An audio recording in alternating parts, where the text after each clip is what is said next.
നബിയേ. അലിയാർ തങ്ങൾ ചോദിക്കുന്നു, എന്താണ് ആ നിധി?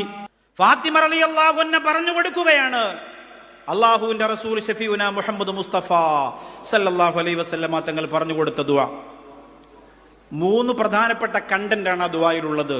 ഒന്ന്, അല്ലാഹുമ്മ ഗുഫ്ർലി ദംബി, എൻ്റെ പാപം നീ പൊറുക്കണേ അല്ലാ. നിരന്തരം ചൊല്ലണം, ഒരു പാപവും ചെയ്യണ്ട, എന്നാലും ചൊല്ലണം അല്ലാഹുമ്മ ഗുഫ്ർലി ദംബി.